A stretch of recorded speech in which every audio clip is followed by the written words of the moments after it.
गुरुदेव दत्त. जय सच्चिदानंद, जय सच्चिदानंद. जे आपण जागृत निरूपणाकडे पाहतो, अन्नरस दव्य व्यापक सर्वा जीवाहन्न एक, समज करे तो नायक सर्वा तो एक. पशुला दाणा दिला आहे, तो दाणा आपणही खातो. आपल्या शेतामध्ये लावलेले दाणे पशु खातो, आपणही खातो. अन्नरस द्रव्य व्यापक, हा अन्नद्रव्य व्यापक असा हा तत्व आहे. या भूतळावर सगळं व्यापक आपल्यासाठी सगळ्यांसाठी केलेलं आहे. पशूंसाठी, पक्ष्यांसाठी, प्राण्यांसाठी. त्या ईश्वराने ह्या प्रकृतीने सगळं अन्न बनवलेलं आहे. सर्वा जीवा अन्न एक, सगळ्यांना अन्न एक बनवलेलं आहे.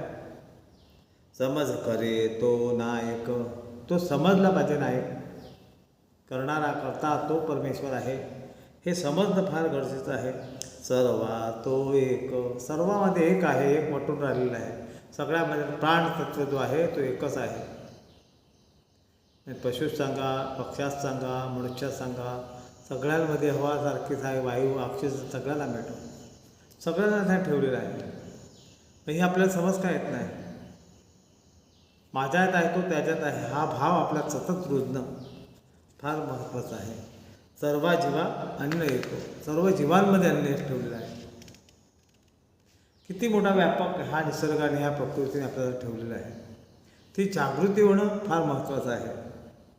समज करे तो नायक, तो नायक समजला पाहिजे. कोण नायक आहे, करणारा कोण.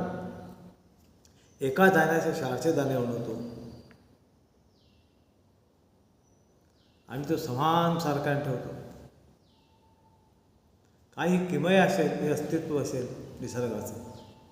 निसर्ग कसा ठेवतो, वर्षा पडणारा पाऊस सगळ्यांना पाडतो, सगळ्यांना देतो. हे पूरक तत्व आहे. हे तत्व पंचमहाभूत तत्व जे आहेत ते आपल्याला एकमेकाला पूरक आहेत. ते का आपण त्याचा आदर केला पाहिजे, का ते माझ्यात आहे तसं त्याच्यात आहे.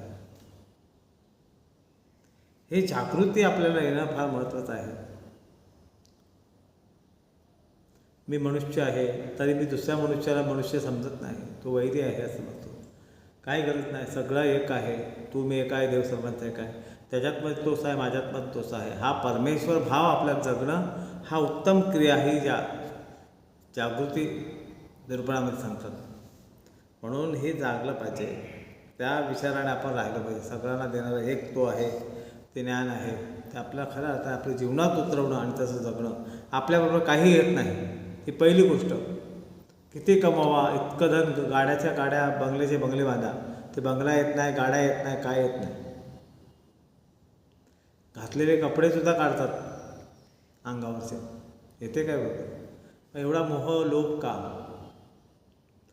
जो दिलेला धन भगवंताने दिले तो समाजाचे कामही लावा, समाजाचे कामाला लावा. आलेला धन आहे तो गरीब लोक आहेत जे ज्याला खायला मिळत नाही, अशा लोकांना अन्न द्या. काय होते, दिल्याने वाटते, पण देण्याची इच्छा तुमची आपल्यात जागृत झाली पाहिजे. हे सोडता आलं पाहिजे. आपल्याला सोडता येत नाही, म्हणून त्याच्यात आपण रमून गेलो. सोडता येणं हा उत्तम क्रिया आहे. गुरुदेव दत्त.